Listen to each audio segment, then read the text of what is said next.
हम अध्ययन कर रहे हैं भारतीय संविधान की प्रस्तावना से संबंधित महत्वपूर्ण फैक्ट।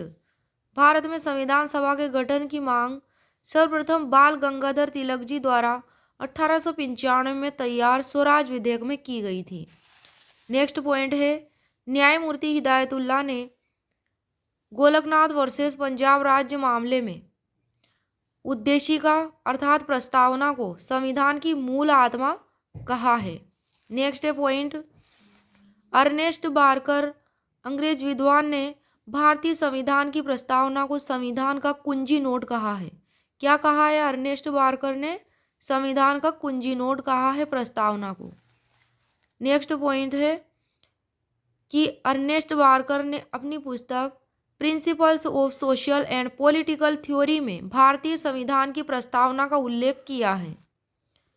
नेक्स्ट पॉइंट है, संविधान सभा की प्रारूप समिति के सदस्य के.एम. मुंशी ने प्रस्तावना को संविधान की राजनीतिक कुंडली कहा है। प्रस्तावना को संविधान की राजनीतिक कुंडली किसने कहा है? के.एम. मुंशी ने। और क्या कहा है इसके अलावा?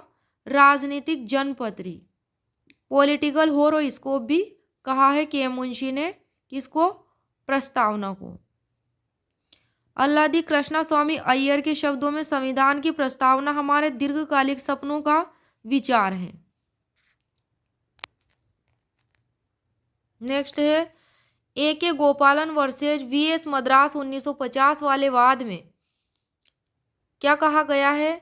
सुप्रीम कोर्ट ने उद्देशिका प्रस्तावना के मामले में कि संविधान की आत्मा का सिद्धांत दिया। संविधान की आत्मा का सिद्धांत दिया ए.के. गोपालन वर्सेस मद्रास वाले केस में सुप्रीम कोर्ट ने प्रस्तावना को।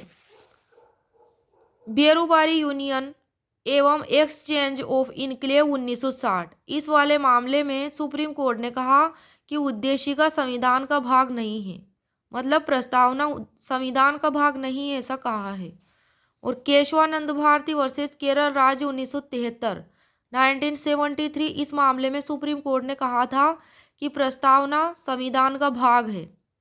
बेरोबारी यूनियन मामले में प्रस्तावना को संविधान का भाग नहीं माना गया है और केशवानंद भारती मामले में प्रस्तावना को संविधान का भाग माना गया है। इसके अलावा बेरोबारी मामले में सुप्रीम कोर्ट ने कहा कि प्रस्तावना में निहित मूल अधिकारों में अनुच्छेद 368 के तहत संशोधन नहीं किया जा सकता। केशवानंद भारती मामले में क्या कहा गया है? सुप्रीम कोर्ट ने इस मामले में स्पष्ट किया कि प्रस्तावना को सरकार या विधायिका का स्रोत नहीं माना जा सकता। संबंधित नोट है इसमें कि प्रस्तावना गैर न्यायिक है, अर्थात इसकी व्यवस्था को कोर्ट में चुनौती नहीं दी जा सकती। किसकी? प्रस्तावना की व्यवस्था को।